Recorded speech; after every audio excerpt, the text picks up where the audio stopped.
भगवान शंकर विश्वास के स्वरूप हैं। विश्वास और श्रद्धा एक साथ रहते हैं, वो अभिन्न नहीं है।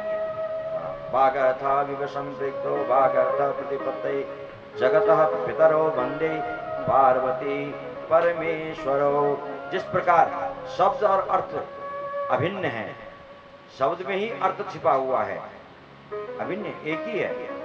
जो शब्द है उसी शब्द में उसका अर्थ भी है। तो जैसे शब्द और अर्थ अभिन्न है, वैसे ही शंकर और पार्वती भी अभिन्न हैं, अलग अलग नहीं, एक ही है। बोले शंकर भगवान की जय, पार्वती मैया की जय। आ जाइए, ये चतुर्थ दिवस का प्रारंभ हो रहा है। आप लोग कथा का श्रवण कर रहे हैं। यहाँ पर अभी विशिष्ट हमारे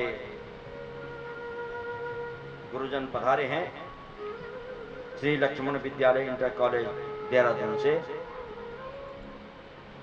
श्री राकेश मोहन गबराल जी, जो लक्ष्मण विद्यालय इंटर कॉलेज के प्रधानाचार्य हैं, आपका बहुत बहुत स्वागत, साधुवाद और अभिनंदन। श्री कैलाश पांडे जी, श्री अश्विनी चौहान जी, श्री उनियाल जी, श्री डबराल जी और डॉक्टर सुरेश कुमार गोयल एवं गीता गोयल जी, सभी गुरुजनों का बहुत बहुत अभिनंदन। इस परिवार की तरफ से, आयोजक परिवार की तरफ से और व्यासपीठ से भी आपको बहुत बहुत अभिनंदन और बहुत बहुत साधुवाद। आप लोगों ने समय दिया, इसके लिए हम आपका धन्यवाद ज्ञापित करते हैं। आप लोग पधारे हैं, गुरुजन हैं, बहुत बहुत साधुवाद। बाल कृष्ण लाल की जय। अब आगे, ये तो मनु महाराज की पुत्रियों के वंश का वर्णन हुआ। अब आगे कर रहे हैं मनोस्तु शतरूपायाम तिस्रः कन्याश्च भारत। तीन तो कन्याएं हुई, लेकिन प्रियव्रतोत्तान पादौ और दो पुत्र हुए, उत्तानपाद और प्रियव्रत। तो पहले उत्तानपाद के दो पुत्र हैं मनु महाराज के, उत्तानपाद के वंश का वर्णन कर रहे हैं। उत्तानपाद का अर्थ है उत ऊर्ध्वम, माने ऊपर, और पाद माने पैर। जब किसी भी जीव का जन्म होता है, उसके पैर ऊपर होते हैं और है ना, सिर नीचे होता है। तो हम सभी उत्तानपाद। बोलो जय श्री कृष्ण। अरे आज श्री सूर्य प्रकाश भट्ट जी महाराज, संयोजक गढ़वाल सभा उत्तराखंड देहरादून, आपका बहुत बहुत हार्दिक अभिनंदन, स्वागत। आप पधारे हैं सपरिवार, बहुत बहुत साधुवाद।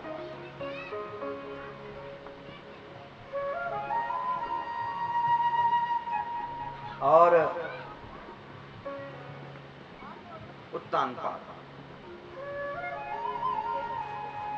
उत्तानपाद की धर्म पत्नी का नाम है सुनीति और पुत्र है ध्रुव जी महाराज। बोलिए ध्रुव जी महाराज की जय, सुनीति महारानी की जय। तो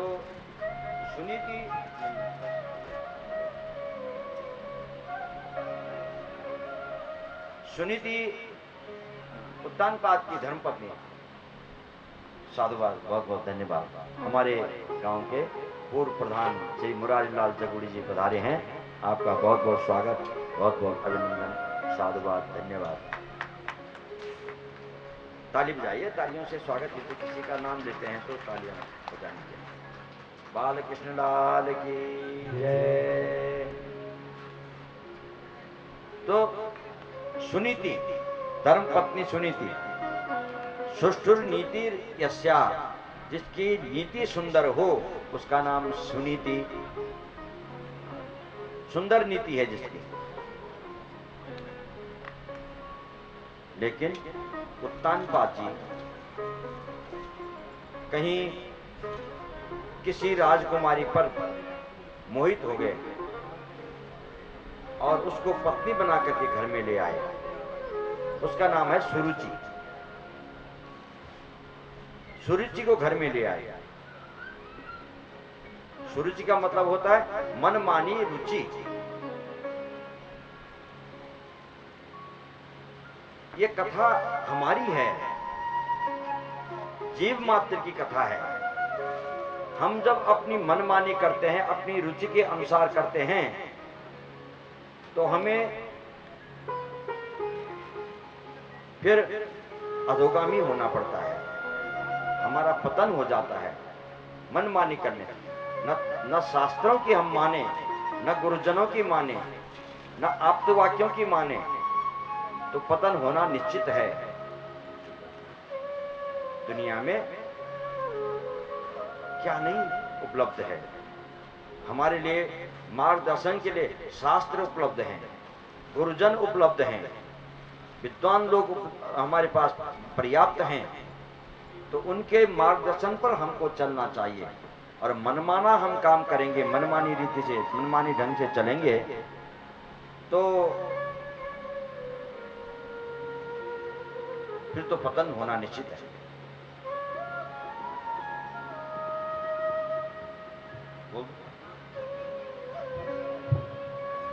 अभी देहरादून से हमारे श्रीमान बेनीवाल जी पधारे हैं। आपका बहुत बहुत स्वागत और अभिनंदन। आप पधारे हैं, समय दिया है, इसके लिए आपका धन्यवाद ज्ञापित करते हैं। थोड़ा ताली बजा दीजिए।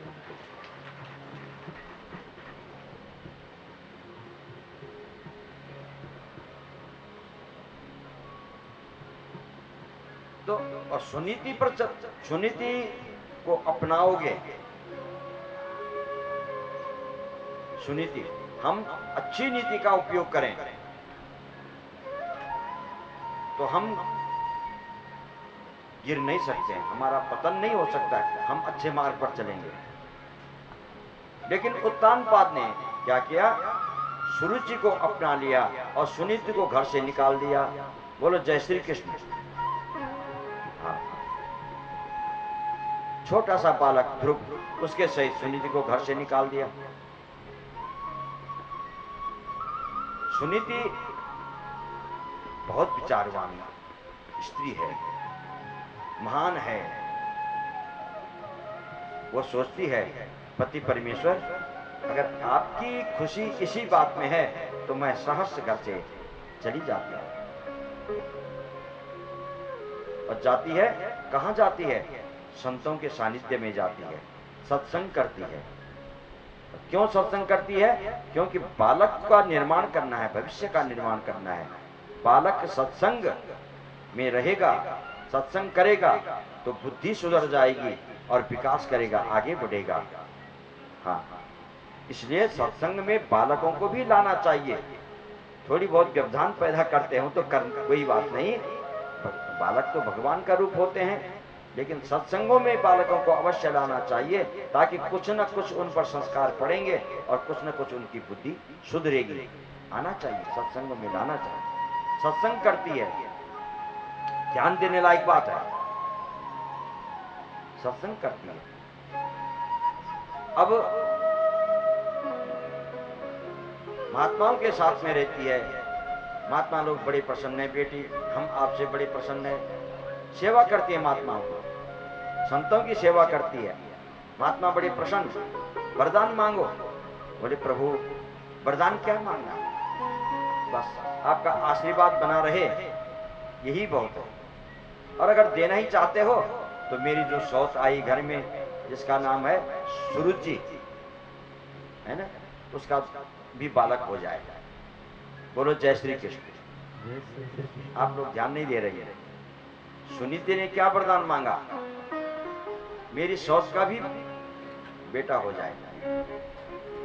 जिसने सुनीति को देश निकाला कर दिया, घर से निकाल दिया, वो सुनीति सुरुचि के लिए पुत्र की कामना करती है, संतों से आशीर्वाद मांगती है कि मेरी सौत का लड़का हो जाए। वो है सुनीति, जो शत्रु का भी जो है मान करेगा, सबकी हित की इच्छा करेगा, सबका कल्याण चाहे, वो सुनीति है। सुष्ठुर नीति यस्या, जिसकी सुंदर नीति है, यही तो सुंदर नीति है। जिस सौत ने उसको घर से निकाल दिया, उसके लिए पुत्र की कामना करे। संतों ने कहा, देवी ठीक है, आपने जब वरदान मांगा तो तुम्हारी सौत का सुरुचि का पुत्र हो जाएगा, लेकिन तुम्हारा पुत्र तो बड़ा मनस्वी होगा, यशस्वी होगा, तेजस्वी होगा, बड़ा विख्यात होगा। ऐसा वरदान दिया सुनीति को। सुनीति है ना, सुनीति के मतलब सुंदर नीति और सुरुचि का मतलब मनमानी रुचि। हाँ, एक रुचि और हो सकती है मनमानी। रुचि दो प्रकार की है, एक तो अच्छी रुचि है और एक बुरी रुचि है। तो ये तो कामनाओं की रुचि है, ये तो मन के जो वासनाएं हैं उन वासनाओं की पूर्ति के लिए रुचि है, तो ये रुचि गलत है।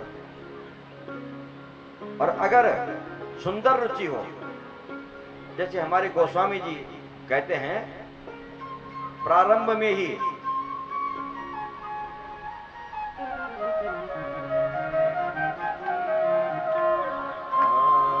बंदहूं गुरु पद पद्म परागा,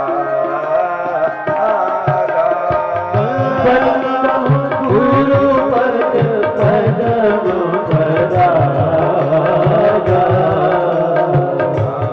बंदहूं गुरु पद पद्म परागा,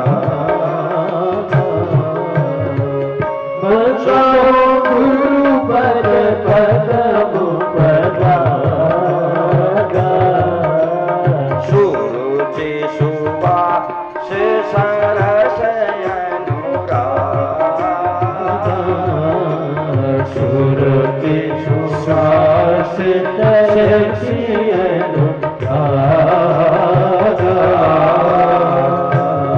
अब यहाँ सुरुचि सुवास, एक सुरुचि ये भी है। कौन सी सुरुचि? गुरु चरण कमलों की पराग की रुचि, ये भी एक सुरुचि है। और वासनाओं की पूर्ति की सुरुचि, वो अलग सुरुचि है। ये सुरुचि जो गुरु चरणों के चरण कमलों के पराग की जो रुचि है, सुरुचि है, वो तो जीवन को, उस व्यक्ति को, उस जीव को उत्थान कराती है, भगवत मार्ग में अग्रसर कराती है वो सुरुचि। और ये जो वासनाओं की पूर्ति की सुरुचि है, ये तो उसका अधोपतन कराती है। यहां पर राजा उत्तानपाद ने सुरुचि अपनाई तो वासनाओं की पूर्ति के लिए। गुरु चरणों की सुरुचि, सुरुचि सुवास है ना, उस कमल की पराग की जो सुवास है कितनी दिव्य होती है। पूरा जीवन सुवासित हो जाता है, सुंदर बन जाता है, सरस और सरस बन जाता है। गुरु चरण कमलों की पराग की यदि सुरुचि हो तो जीवन धन्य हो जाता है, सुवास सरस हो जाता है जीवन। सरस सुवास सरस अनुरागा, और अनुराग से पूर्ण हो जाता है। अनुराग का मतलब है प्रेम, प्रेम से पूर्ण हो जाता है। और प्रेम से जब जीवन पूर्ण हो जाता है तो प्रेम तो एक महान रस है, और रस का रस नाम है परमात्मा का, वह भगवान से मिल जाता है, उस रस के साथ साकार हो जाता है। तो सुरुचि सुवास सरस सुरुचि सुवास सरस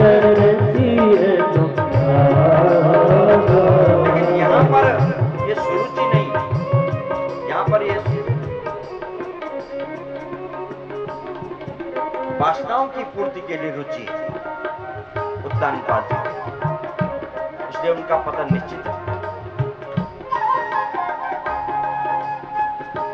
विस्तार में जाकर के बाल कृष्ण लाल की जय। आगे धीरे धीरे बड़े हो रहे हैं और सुरुचि का भी पुत्र जन्म हो गया। महात्माओं ने आशीर्वाद दिया था, वरदान दिया था सुनीति को, तो वहां भी बालक हो गया सुरुचि का, और उसका नाम रख दिया उत्तम। सुरुचि को अपनाओगे तो उत्तम की प्राप्ति होगी, और उत्तम का अर्थ है उत्तम ने परमात्मा, उत्तम मने अंधकार। भगवान के मार्ग से जो अंधकार है उसी का नाम उत्तम है। और ध्रुव मने, और ध्रुव का अर्थ है अविनाशी, ध्रुव का अर्थ है निश्चय, ध्रुव का अर्थ है अखंड सत्ता, अविनाशी अखंड सत्ता। ध्रुव तो ध्रुव है, निश्चय, संकल्प, सत्य। ध्रुव मने अटल सत्य। सुनीति का हम अगर उपयोग करेंगे, सुनीति को अपनाएंगे, ये दोनों बुद्धियां हैं, एक बुद्धि सुनीति, एक बुद्धि सुरुचि। तो सुनीति को हम अपनाएंगे तो ध्रुव तत्व की प्राप्ति होगी, और सुरुचि को अपनाएंगे तो उत्तम तत्व की प्राप्ति होगी। उत्तम माने परमात्मा की तरफ से अंधकार। बालकृष्ण लाल की जय। हुआ तो एकदा सुरुचे पुत्रम अंकमारोप्य लालयन् उत्तमं नारुक्षन्तम ध्रुवं राजाभिनंदत। एक दिन की बालकों से सुना ध्रुव जी ने कि आपके पिता तो यहाँ जो उत्तानपाद हैं, राजा हैं, वो हैं आपके पिता, क्या आपको अपने पिताजी के पास जाने की इच्छा नहीं होती? बोले चलो पिताजी के पास। तो बालकों के साथ में ध्रुव जी चल पड़े अपने पिताजी से मिलने के लिए, जब बच्चों ने बताया। और उत्तानपाद महाराज उत्तम को गोदी में लेकर के पहले ही बैठे हुए थे, विराजमान थे।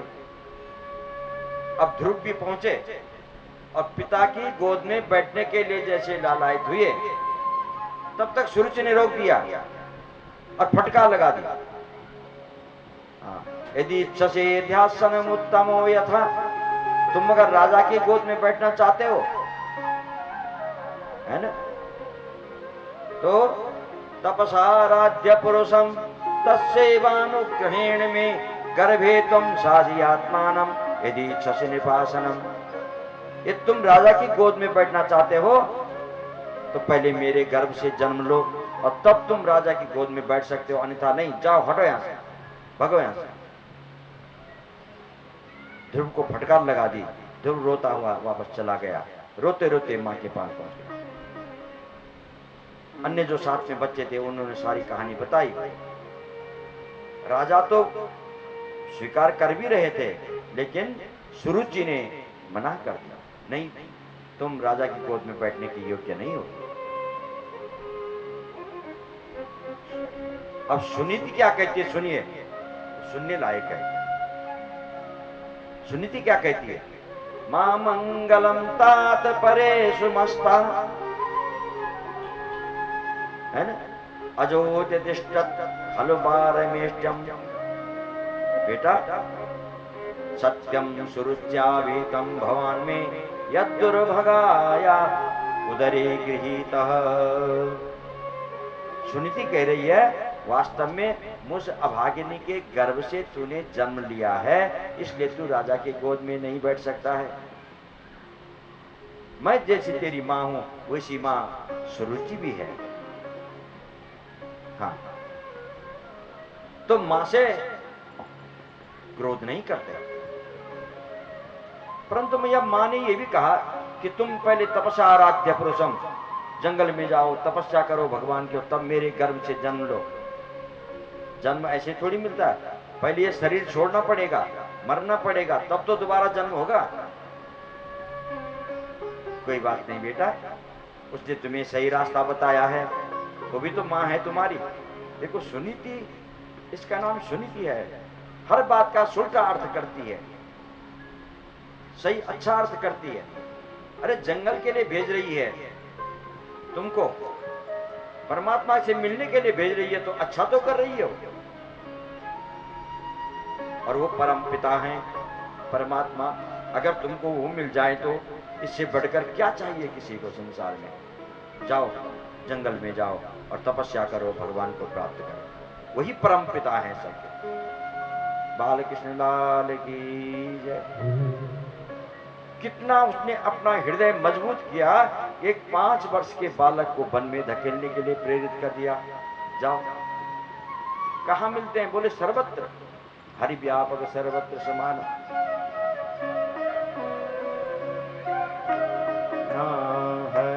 व्यापक सर्वत्र समाना। हरि व्यापक सर्वत्र समाना। हरि व्यापक सर्वत्र समाना। प्रेम ते प्रकट होए भगवाना। प्रेम ते प्रकट होई भगवाना। बालकृष्ण लाल की जय। सर्वत्र है भगवान। तपसा राज्य पुरुषम, जाओ और भगवान को प्राप्त करो। इतना मजबूत बनाया सुनीति ने अपना हृदय और बालक को धकेल दिया 5 वर्ष के बाद। इसलिए नाम ध्रुव अपने तुरंत निश्चय कर लिया। ध्रुव माने तुरंत निश्चय, दृढ़ निश्चय। ध्रुव का अर्थ है ध्रुव, दृढ़ निश्चय। दृढ़ निश्चय कर दिया कि मैं जंगल में जाता हूं और भगवान से संबंध स्थापित करता हूं। चल पड़े। रास्ते में नारद जी मिल गए। नारद जी परीक्षा लेते हैं, बेटा कहां जाते हो? ध्रुव जी ने कहा, पहले तो चरण वंदना की, क्योंकि नारद जी आते रहते थे, देखे थे संत हैं, देव ऋषि हैं, प्रणाम किया उनको। नारद जी ने कहा, ध्रुव कहां जाते हो? बोले जंगल में जा रहा हूं। क्यों? भगवान मिलेंगे, भगवान को मिलने जा रहा हूं। अरे जंगल में भगवान नहीं रहते हैं, जंगल में तो शेर रहते हैं, बब्बर शेर रहते हैं, भालू रहते हैं, नाश्ता कर जाएंगे। तो ध्रुव जी ने कहा, प्रभु मेरी मां तो कहती है कि शेर में भी भगवान है, भालू में भी भगवान है, कण कण में भगवान है। नारद जी ने कहा, इसकी पहली सीढ़ी मजबूत है। अच्छा तो वहां खाओगे क्या? तुम तो राजमहल में रहने वाले राजकुमार हो, क्या खाओगे वहां? बोले जब दांत नहीं तब दूध दिए, और अब दांत दिए कुछ और नहीं देंगे। जब देखो मातृगर्भ में बालक जब आता है तो जन्म तब होता है, पहले स्तनों में दूध आ जाता है। ये भगवान की व्यवस्था है, ध्रुव जी कह रहे हैं। तो तब उन्होंने दूध दिया, अब दांत दिए तो कुछ और व्यवस्था करेंगे, वही करेंगे, हमें ये व्यवस्था नहीं करेंगे। नारद जी को और विश्वास हो रहा है, निश्चय तो दृढ़ है। अच्छा तो तुमने कोई गुरु बनाया कि नहीं? महाराज अभी गुरु कहां बनाया, अभी तो मैं बालक हूं, 5 वर्ष का हूं। आप नारद जी हैं ना, तो आप ही गुरु बन जाइए। नारद जी ने बहुत डराया उनको। ध्रुव जी ने कहा कि प्रभु आपको यदि भगवान का रास्ता आता हो तो बताओ, नहीं आता है तो आप अपना रास्ता देखो, मैंने अपना रास्ता देखना है। ऐसा दृढ़ निश्चय कर देखा बालक का, तो नारद जी प्रसन्न हो गए और कहा, बेटा आओ मैं तुम्हें गुरु मंत्र देता हूं, इस मंत्र का जाप करना और जाओ तुम कहां, यमुना तट पर वृंदावन में, मधुबन में, और वहां जो है इस मंत्र का जाप करना, तुमको भगवान की प्राप्ति हो जाएगी। बोलो जय श्री कृष्ण। और मंत्र दे दिया, ओम नमो भगवते वासुदेवाय। ये मंत्र दे दिया, द्वादशाक्षर मंत्र भगवान का, इसका जाप करना है। ओम नमस्कार, ओम ब्रह्मवाचक है ना, नमः नमस्कार का वाचक शब्द है। भगवते भगश्च ऐश्वर्यश्च समग्रश्च वीर्यश्च यशस्त्रिय ज्ञान वैराग्य योचैव शरणाम भग इतीर्यते। ये 6 संपूर्ण ऐश्वर्यों से जो संपन्न है उसका नाम है भगवान। भगवान ऐश्वर्य। देवाय वासुदेव का अर्थ है बसती वसु, जो सर्वत्र कण कण में जो वास करे, है ना। और दिव्यते देव, कण कण में वास करते हुए जो सबको प्रकाशित करता है, ज्ञान देता है, प्रकाशित करता है, उसका नाम है वासुदेव। ऐसे हम वासुदेव भगवान को प्रणाम करते हैं, नमन करते हैं, वंदन करते हैं। ये मंत्र दे दिया।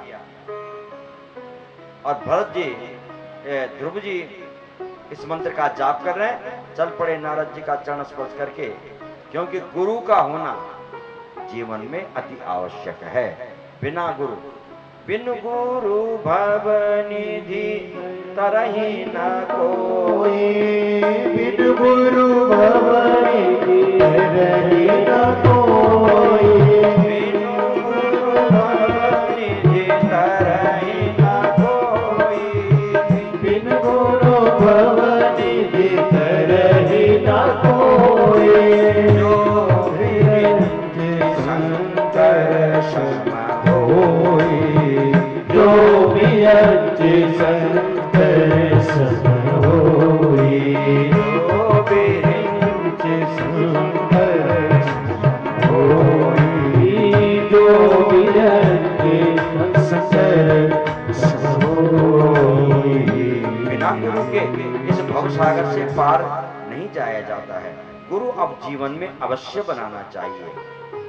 हाँ, नहीं कोई मिले सुपात्र तो कृष्णम वंदे जगत गुरु, भगवान कृष्ण को ही गुरु बना लो, है ना।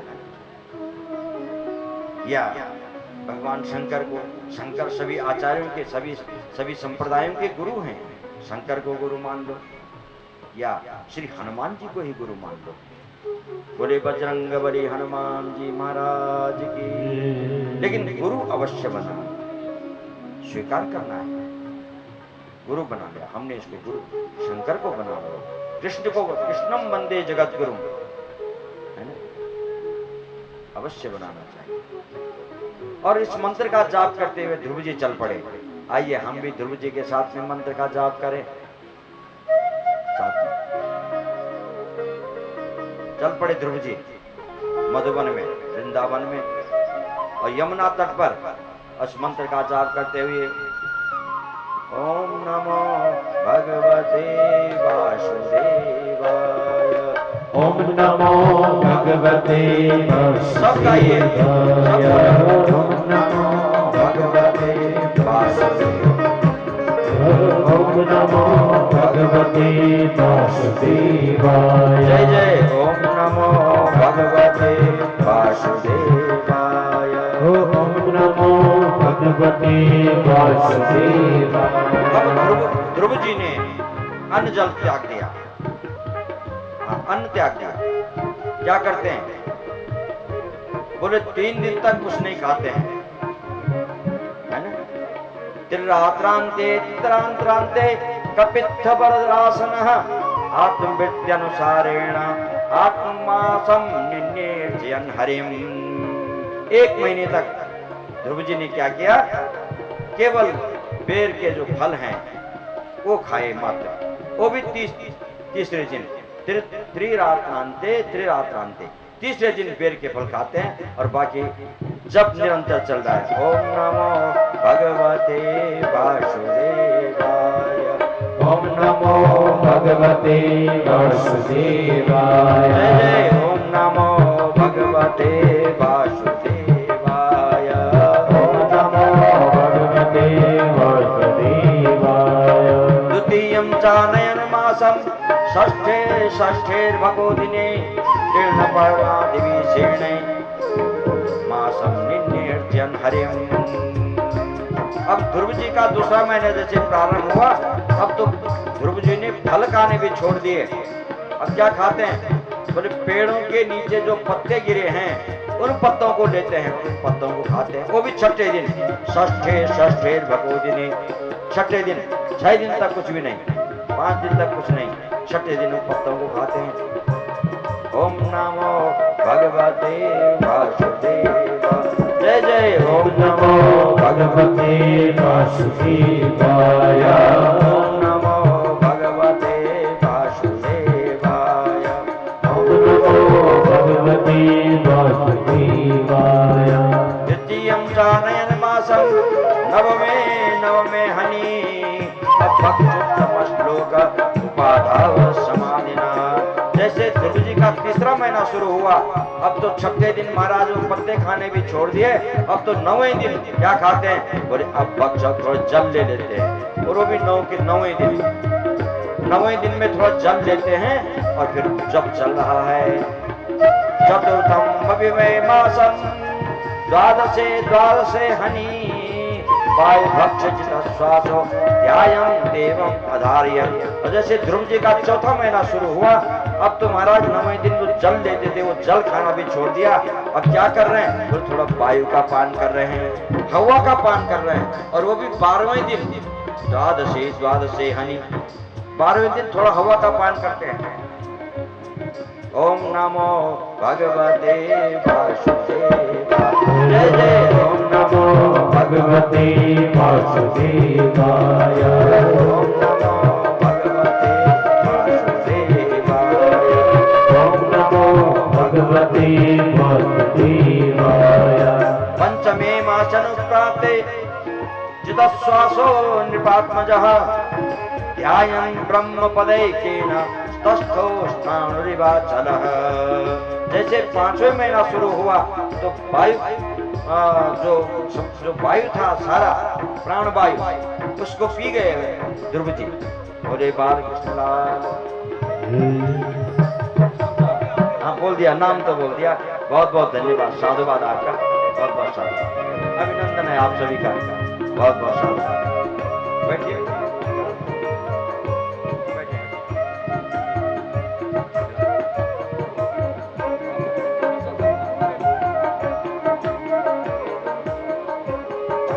ओम नमो भगवते वासुदेवाय। भगवते वासुदेवाय। जय जय। ओम नमो भगवते वासुदेवाय। ओम नमो भगवते वासुदेवाय। ध्रुव जी ने सारा वायु पी लिया, सारा वायु। अगर वायु न हो तो क्या हम श्वास ले सकते हैं? नहीं ले सकते हैं। देवता लोग परेशान हो गए, ऑक्सीजन खत्म, बंद हो गया। महाराज ब्रह्मा जी के पास चले गए। देवताओं को कुछ परेशानी होती है तुरंत सीधे ब्रह्मा जी के पास। ब्रह्मा जी, श्वास लेने में बहुत कठिनाइयां हो रही है, क्या करें हम, कहां जाएं? और ब्रह्मा जी सहित सभी देवता भगवान विष्णु के पास चले गए। वास्तव में ये बहुत बड़ी समस्या खड़ी हो गई। सारे प्राण वायु को पी गए ध्रुव जी, शोषण कर गए सब। भगवान ने कहा, मेरा भक्त तपस्या कर रहा है और मैं अब भक्त के दर्शनों के लिए जाता हूं, सब ठीक हो जाएगा, आप लोग जाओ। भगवान ने ऐसा आश्वासन दिया। देवता लोग भी चले गए। इधर से भगवान स्वयं गरुड़ारूढ़ होकर के और मधुवन में पहुंच गए। अब जैसे मधुवन में प्रभु पहुंचे, ध्रुव जी के सामने आए। ध्रुव जी के नेत्र बंद हैं, नेत्र बंद है ध्रुव जी के, है ना, केवल अंदर भगवान की झांकी का दर्शन कर रहे हैं। सशंख चक्रम सकिरीट कुंडलम, शंख चक्र गदा पद्म हाथ में लिए हुए, है ना। संचिंतये भगवत चरणारविंदम वज्रांकुश ध्वज सरोर्वलांछनाढ्यम उत्तुंग रक्त विलस नख चक्रवाल ज्योत्स्ना विराहत महत हृदयांधकारम। ऐसी झांकी का दर्शन कर रहे हैं ध्रुव जी अपने हृदय में, है ना। भगवान के श्री चरणों में क्या है, बोले नख चंद्रमणिका की ज्योति से हृदय का सारा अंधकार दूर हो रहा है। भगवान की जो श्री चरणों का जो नील विग्रह है, नील मणि के समान नीला जो ये है वर्ण है, उससे जो है उसमें सरस्वती का, इसमें यमुना जी का निवास है। और जो भगवान के लाल लाल तलवे हैं चरणों के, उन लाल तलवे में गंगा जी का निवास है। और नख चंद्रमणिका में, चंद्रिका में गंगा जी का निवास है। इस प्रकार से ध्यान कर रहे हैं ध्रुव जी भगवान के चरण कमलों का अपने हृदय में, और भगवान सामने खड़े हैं। लेकिन ध्रुव को नहीं पता कि भगवान सामने खड़े हैं। भगवान समझे कि अब ध्रुव जी तो मेरा दर्शन अंदर ही कर रहे हैं, तो भगवान ने उस अंदर से ध्रुव जी के हृदय से अपनी वो झांकी हटा दी। और जैसे झांकी हटाई तो ध्रुव जी छटपटाए, कहां गए कहां गए कहां गए, और नेत्र खुल गए। खुला तो सामने वही झांकी के दर्शन हो गए। बोले लक्ष्मी नारायण भगवान की जय। सामने सतत विवक्षन्त मदद्भिरं हरित ज्ञात्वा स सर्वच्च हित्यवस्थितः कृताञ्जलिं ब्रह्ममयेन कम्बुना भस्मर्षबालं कृपया कपोले। अब ध्रुव जी कुछ बोलना चाहते हैं लेकिन बोलना आता नहीं। 5 वर्ष के बालक हैं, भगवान से क्या बोले, नहीं आता। भगवान ने अपना ब्रह्ममय शंख लिया और शंख से गाल छुआ दिया। ध्रुव जी के गाल पर शंख, अपना शंख छुआ दिया। जैसे ही शंख छुआया महाराज, तो ध्रुव जी के अंतर हृदय में ज्ञान विज्ञान प्रकट हो गया। ज्ञान विज्ञान प्रकट हो गया। भगवान की कृपा, जब भगवान की कृपा होती है तो कुछ भी हो सकता है। कर्तुम अकर्तुम अन्यथा कर्तुम समर्थ। परमात्मा कुछ भी कर सकते हैं और कुछ भी जो है बना सकते हैं। ध्रुव जी के मन में ज्ञान विज्ञान प्रकट हो गया और तुरंत ध्रुव जी स्तुति करने लगे। योऽन्तः प्रवेश्य मम वाचि मिमां प्रसुप्तां संजीवयत्य किल शक्ति धरस्वधाम्ना अन्यास हस्तचरण श्रवण त्वगादीन् प्राणान्नमो भगवते पुरुषाय तुभ्यम्। ध्रुव जी कह रहे, देखो अब वो ज्ञान प्रकट हो गया ध्रुव जी के हृदय में, जब अब स्तुति करने लगे प्रभु है कि जो हमारे मेरे अंदर जो इंद्रियां हैं, समझ, आंख है, कान है, नाक है, नासिका है, हाथ है, पैर है, तब प्रवेश, आपने मेरे अंदर प्रवेश करके इन इंद्रियों को सचेत कर दिया, सजग कर दिया। और मेरी जो प्रसुप्ता वाणी थी, उस वाणी में आपने चेतना ला दी।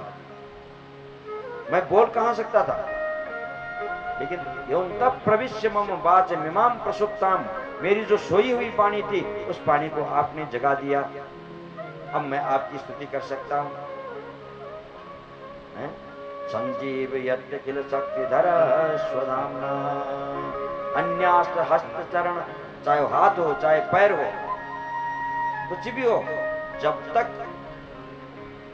भगवान उसका संचालन नहीं करेंगे, जब तक उसको सचेत नहीं करेंगे, तब तक वो न हाथ कुछ कर सकता है, न पांव कुछ कर सकता है। जब प्रभु चाहें तो हमारी प्रत्येक इंद्रियां, हाथ पैर सब अपना अपना काम करने में सक्षम हो जाते हैं, समर्थ हो जाते हैं। इसलिए आपने मेरी प्रसुप्ता वाणी एवं प्रसुप्त इंद्रियों में प्रवेश करके सबको संचालित कर दिया, सबको जागृत कर दिया। प्रभु आपको प्रणाम करता हूँ, नमन करता हूँ। भक्ति मुहु प्रवहताम त्वयि में प्रसंगो भूयादनंत महताम अमलाशयानाम एनां जसोल्बणमुरु व्यसनं भवाब्धिं नेसे भवद्गुण कथा मृतपान मत्तः। आपकी कथाओं के अमृतपान में मैं अपना जीवन यापन करूं और आपके दासों के दासों का दास में बनूं, आपके भक्तों का भक्त में बनूं। भक्ति मुहु प्रभाताम त्वयि में प्रसंगो, जब भी मैं समय मिले, जब भी समय यापन करूं, जीवन यापन करूं, केवल भक्तिमय जीवन यापन करूं। आप भक्ति का प्रदान कर दीजिए प्रभु। बिना आपकी भक्ति समस्त कल्याणों का स्रोत है। मनुष्य जीवन का कल्याण का स्रोत क्या है? भक्ति। बोलो जय श्री कृष्ण। कल्याण किस बात में निहित है? यदि आपके अंदर भक्ति भगवान की जागृत होती है तो कल्याण ही कल्याण है। ब्रह्मा जी जब स्तुति करते हैं, है ना, श्रेया श्रुतिम भक्ति मुदश्चते विभो क्लिश्यन्ति ये केवल बोध लब्धये। ब्रह्मा जी कहते हैं प्रभु आपकी भक्ति समस्त कल्याणों का मूल स्रोत है। और जो लोग ज्ञान के लिए अहंकारवश आपका बोध करते हैं, आपका बोध करना चाहते हैं, उनके हाथ में केवल भूसा ही लगता है, हाँ, चावल नहीं लगता है। धान को कूटते हैं ना तो चावल हाथ लगेगा, लेकिन अगर भूसे को कूट रहे हैं तो क्या हाथ लगेगा? क्या हाथ लगे? भूसा ही हाथ लगेगा, चावल हाथ नहीं लगेगा। अर्थात आपको जब अहंकारवश, अज्ञानवश, क्योंकि भगवान को साधनों से नहीं जाना जाता है, साधन साध्य नहीं है प्रभु। साधन साध्य हम कहें इतना जप करेंगे, इतना ज्ञान करेंगे, इतना दान करेंगे, इतना पाठ करेंगे, नहीं, साधन साध्य नहीं। ठीक है, साधनों में तो लगे रहो, पर है कृपा साध्य। जब कृपा करेंगे तो अपने आप कर देंगे। आपको तो लगे रहना है, जब उनकी इच्छा होगी तो कृपा कर देंगे। तो भगवान कृपा साध्य हैं, साधन साध्य नहीं है।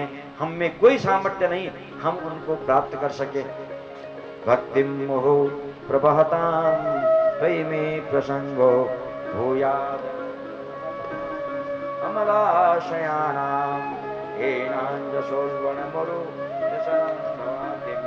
नेशे भवद्गुण कथा मृतपान मत्तः। बस आपकी कथा को श्रवण करने में मैं मस्त रहूं। बस केवल आपकी कथा का श्रवण करूं, आपके भक्तों का सानिध्य मुझे मिले, आपके भक्तों की कृपा मुझ पर बरसे, मैं ये वरदान दो। भगवान ने कहा ठीक है, अब बेटा तुम 36,000 वर्ष तक राज्य करो। 36,000 वर्ष। ध्रुव जी ने कहा नहीं प्रभु, पहले तो मैं वास्तव में इसी निमित्त आया था तपस्या करने के लिए कि मैं माता को दिखाऊंगा कि मैं भगवान को प्राप्त कर सकता हूं। क्योंकि मेरी माता की प्रेरणा थी कि पहले भगवान से जाकर के मिलो और तब जाके राजा की गोद में बैठोगे। तो ध्रुव सगलानि जप्यो हरि नाऊ,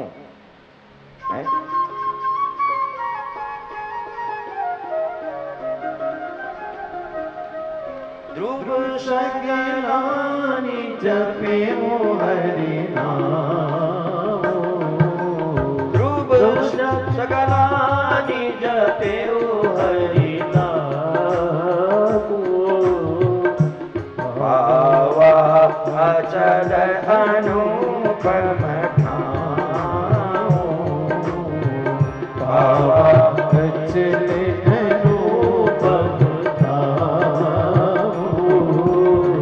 ध्रुव सगलानि जप्यो हरि नाऊ, ध्रुव सगलानि जप्यो हरि नाऊ, ध्रुव सगलानि जप्यो हरि नाऊ, ध्रुव सगलानि जप्यो हरि नाऊ, पावा अचल अनुपम। हमारे वाणी विलास करुणा जी रोज आ रहे हैं, बहुत बहुत साधुवाद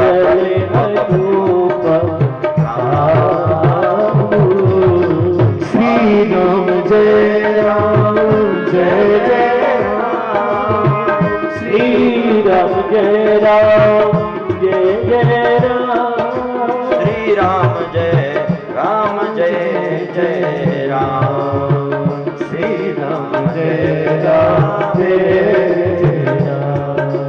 भाव को अलख आलस हो, भाव को अलख आलस हो, नाम जपत मंगल दिशित हो, नाम जपत मंगल दिशित हो, भाव भाव अलख आलस हो, भाव भाव अलख आलस हो, नाम जपत मंगल दिशित हो,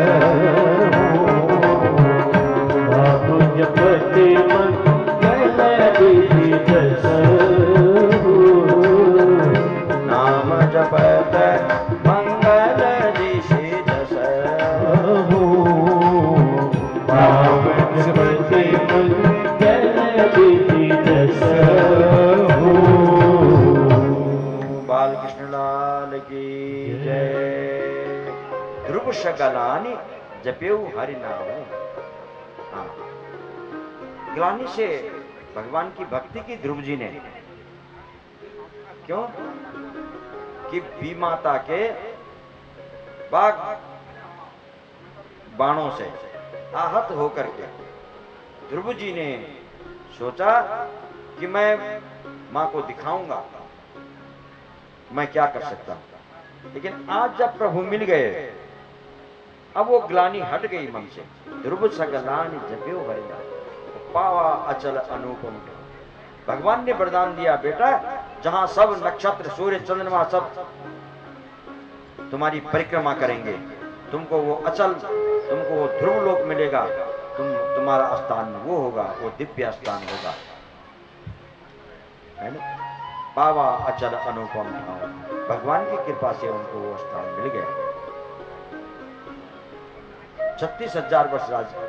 ध्रुव जी ने कहा, प्रभु अब नहीं चाहिए मुझे राज्य, कुछ नहीं, आपके दर्शन हो गए। और बात भी ठीक है। देखो, अगर हमको यहाँ पर भगवान के दर्शन हो जाएं, तब क्या चाहिए? कुछ चाहिए उसके बाद? भगवान जब मिल जाएं, उसके बाद कुछ नहीं चाहिए। बहुत बड़ी बात। तो अब आप मिल गए प्रभु, अब मुझे न राज्य चाहिए, न मुझे कुछ सुख चाहिए, न संपत्ति चाहिए, त्रैलोक्य का राज्य भी नहीं चाहिए। आपके दर्शन हो गए। भगवान ने कहा, मेरी प्रसन्नता के लिए आप 36,000 वर्ष तक राज्य करें। आदेश शिरोधार्य किया और ध्रुव जी वापस आए। इधर नारद जी ने सूचना दी, अगवानी के लिए महाराज तानपाद आ गए। और जो जिस रानी ने, सुरुचि ने ध्रुव को निकाला था, वो सबसे आगे आई। जहां पर कृपा राम की होई, तहां पर कृपा करें सब कोई। जहां पर भगवान राम की कृपा होती है, अब तो सबकी कृपा हो जाती है। सुरुचि सबसे आगे आ गई, वंदन किया सुरुचि का सबसे पहले और कहा, माता अगर आप मुझे ऐसी प्रेरणा नहीं देती तो मैं आज भगवान के दर्शन नहीं करता। सुनीति को, माता आप जैसी माता सबको मिले, बोलो जय श्री कृष्ण। सुनीति जैसी माता सबको मिले, ध्रुव जी की ये कामना है। पिता को प्रणाम किया। पिता ने राज्याभिषेक कर दिया ध्रुव जी का और स्वयं जंगल को सिधारे परम गति को प्राप्त हो गए। बोले उत्तानपाद महाराज की जय। अब ध्रुव जी राज्य कर रहे हैं भगवान के आदेश के अनुसार।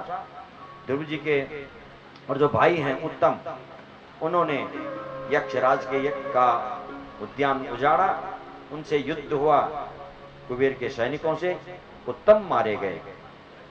क्रोध आया ध्रुव जी को और युद्ध के लिए ललकारा कुबेर को, है ना। युद्ध हुआ, तुरंत मनु महाराज पधारे। हाँ, नायम मार्गो हि साधूनाम ऋषिकेशानुवर्तिनाम यदात्मानं परागृह्य पशुवद भूत वैशसम। ऋषिकेशानुवर्तिनाम, ऋषिकेश कहते हैं भगवान को। भगवान के भक्तों को ये मार्ग शोभा नहीं देता है कि तुम युद्ध करो, और वो भी कुबेर के साथ नहीं, तो छोड़ो इस मार्ग। तुरंत युद्ध बंद कर दिया मनु महाराज ने। अब भगवान पधारे और साथ में कुबेर जी भी आए। ध्रुव जी ने क्षमा याचना की, वरदान मांगो। ध्रुव जी ने कहा, प्रभु मुझे भक्ति का दान दो, बस और कुछ नहीं। तथास्तु कह करके भगवान भी अंतर्धान हुए, कुबेर जी भी अंतर्धान हुए और इधर ध्रुव जी ने राज्य चलाया। उत्कल नाम का पुत्र हुआ। आगे जाकर के उसी वंश में राजा अंग हुए। और यहां ध्रुव जी मृत्यु मूर्ति पदम दत्ता 36,000 वर्ष राज्य करके उसके बाद मृत्यु देवी आई तो सही, क्योंकि मृत्यु लोक है, यहां मृत्यु का स्पर्श तो करना ही पड़ेगा। लेकिन मृत्यु मूर्ति पदम दत्ता विमान आया और ध्रुव जी ने मृत्यु के सिर में पैर रख करके विमान में बैठ गए और चल पड़े वैकुंठ धाम को। माता के लिए विमान आया, सुनीति के लिए, और दोनों के दोनों विमानों के द्वारा वैकुंठ धाम को प्रस्थान कर गए। बोले ध्रुव जी महाराज की जय, सुनीति महारानी की जय।